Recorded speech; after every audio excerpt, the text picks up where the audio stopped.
तरह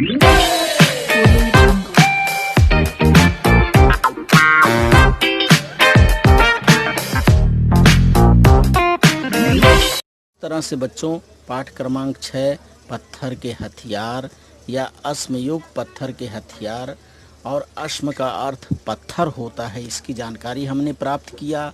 और इस पाठ में हमने अश्मयुग के पुराश्म युग, मध्याश्म युग और नवाश्म युग की जानकारी को हमने प्राप्त किया। तो आप क्या करिए, इस पाठ को श्रवण करिए, मनन करिए और इसके अर्थों को समझिए। धन्यवाद सभी को। नमस्कार सभी को, मैं मत्तू केवट।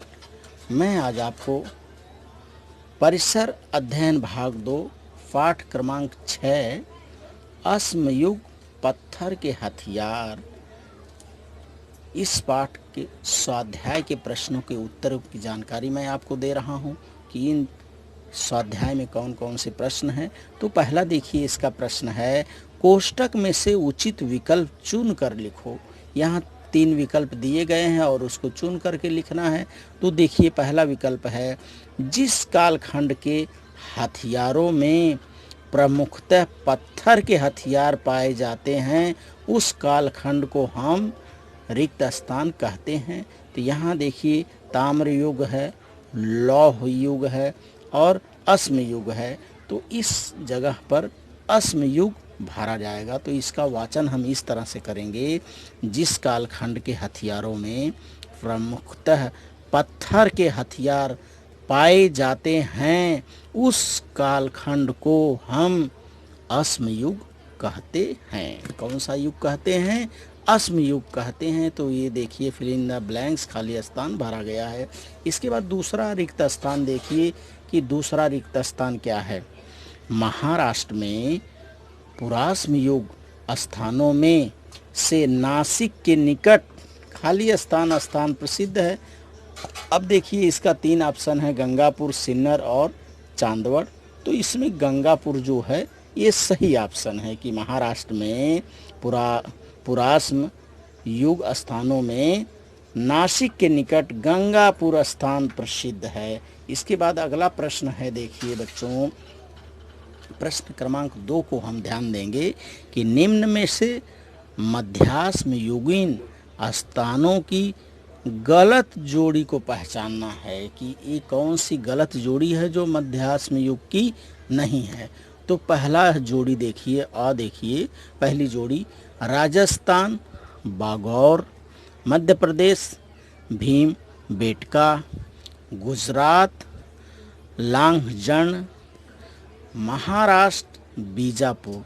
तो बच्चों, इसके पहले वाले प्रश्न में हमने देखा कि महाराष्ट्र में गंगापुर में प्राप्त हुआ है। तो यहाँ उत्तर महाराष्ट्र की जगह बीजापुर लिखा हुआ है। तो ये चौथा जो है ये गलत जोड़ी है। महाराष्ट्र बीजापुर ये चौथा जो है गलत जोड़ी है, बाकी ये 3 जोड़ियाँ सही है। तो यहाँ हमें उत्तर प्रश्न क्रमांक ई जो है महाराष्ट्र बीजापुर, ये जो उत्तर है इसमें सही है। राजस्थान बागौर ये सही जोड़ी है, मध्य प्रदेश भीमबेटका सही जोड़ी है, गुजरात लांघजन सही है, महाराष्ट्र बीजापुर यह गलत जोड़ी है। प्रश्न क्रमांक 3 देखिए, निम्न प्रश्नों के उत्तर संक्षेप में लिखो।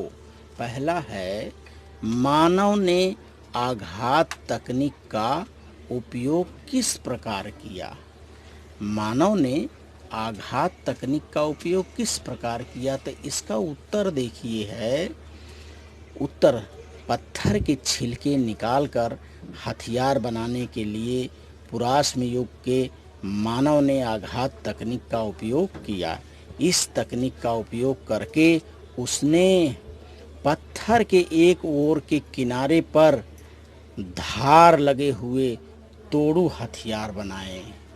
और देखिए, पत्थरों के छोटे छिलके निकालने के लिए सीधी रीढ़ वाले मानव ने सांभर की सींगों जैसी वस्तुओं के हथौड़े तैयार करके आघात तकनीक की सहायता से विभिन्न हथियार तैयार किए। अगला प्रश्न है, देखिए बच्चों, बुद्धिमान मानव ने पत्थर के हथियार बनाने की तकनीक में कौन सी क्रांति की? प्रश्न को फिर से देखिए। बुद्धिमान मानव ने पत्थर के हथियार बनाने की तकनीक में कौन सी क्रांति की? तो इसका उत्तर देखिए, यहाँ पर है बुद्धिमान मानव ने कौन सी क्रांति की? उसने पत्थरों से लंबे और पतले फल बनाने की तकनीक विकसित की।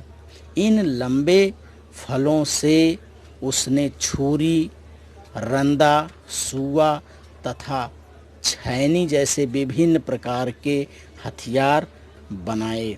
वह हथियार बनाने के लिए चिकने पथरीले वर्ग के दुर्लभ पत्थर और हाथी दांत जैसी वस्तुओं का उपयोग करता था। तो इस तरह से बच्चों इस पाठ का ये स्वाध्याय है, इसको आप पढ़िए, समझिए और इसका लेखन करिए। यहाँ एक शब्द है फल। ये फल अर्थात धारदार भाग। फल का अर्थ यहाँ होगा ये खाने वाला फल नहीं, फल अर्थात धारदार आगे का नुकीला वाला भाग जो रहता है हथियार का।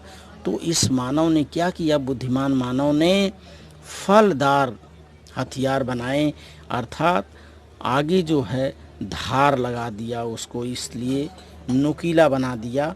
तो इसका उत्तर एक बार फिर से देखिए। उसने पत्थरों से लंबे और पतले फल बनाने की तकनीक विकसित की। बुद्धिमान मानव ने इन लंबे फलों से उसने छुरी, रंदा, सुआ तथा छैनी जैसे विभिन्न प्रकार के हथियार बनाए। वह हथियार बनाने के लिए चिकने पथरीले वर्ग के दुर्लभ पत्थर और हाथी दांत जैसी वस्तुओं का उपयोग करने लगा। अर्थात इससे हमें ज्ञात होता है कि मनुष्य जो है शिकार करके अपने जीवन का यापन करता था।